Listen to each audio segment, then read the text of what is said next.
নামাজ ছেড়ে দিলে কি ক্ষতি? কুরআন ও সহিহ হাদিসের আলোকে আজকের আলোচনা।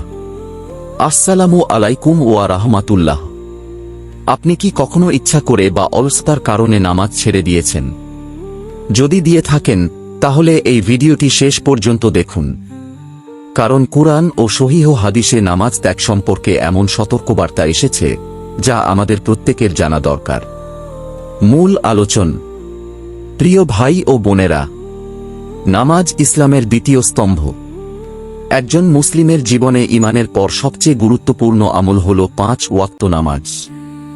আল্লাহ তাআলা কুরআনে বলেন, তাদের পরে এমন এক প্রজন্ম এলো যারা নামাজ নষ্ট করল এবং প্রবৃত্তির অনুসরণ করল, ফলে তারা অচিরেই শাস্তির সম্মুখীন হবে।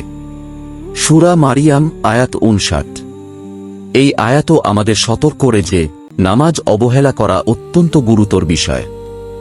রাসূলুল্লাহ সাল্লাল্লাহু আলাইহি ওয়াসাল্লাম আরও বলেছেন, বান্দা এবং শিরক ও কুফরের মধ্যকার পার্থক্য হল নামাজ ত্যাগ করা।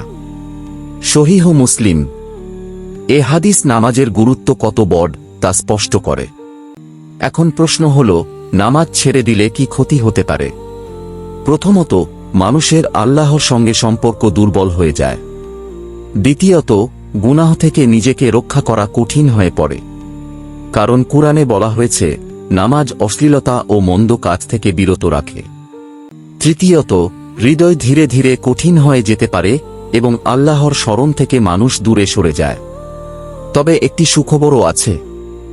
যে ব্যক্তি আন্তরিকভাবে তোবা করে এবং নিয়মিত নামাজে ফিরে আসে, আল্লাহ তার তোবা কবুল করতে সক্ষম। আল্লাহ অত্যন্ত ক্ষমাশীল ও পরম দয়ালু। প্রিয় দর্শক, আজ যদি আমাদের নামাজে অবহেলা থাকে তাহলে আজই সিদ্ধান্ত নিই 5 ওয়াক্ত নামাজ আদায় করার চেষ্টা করব। আল্লাহ তাআলা আমাদের সবাইকে নামাজের প্রতি যত্নবান হওয়ার তৌফিক দান করুন, আমিন। আপনি যদি এই ভিডিও থেকে উপকৃত হয়ে থাকেন তাহলে একটি লাইক দিন, কমেন্টে লিখুন আলহামদুলিল্লাহ এবং ইসলামিক জ্ঞান ছড়িয়ে দিতে ভিডিওটি শেয়ার করুন। ইসলামিক হিস্টোরি চ্যানেলটি সাবস্ক্রাইব করে পাশে থাকুন। এবং পরবর্তী ভিডিও, কিয়ামতের দিন প্রথম কোন আমলের হিসাব নেওয়া হবে।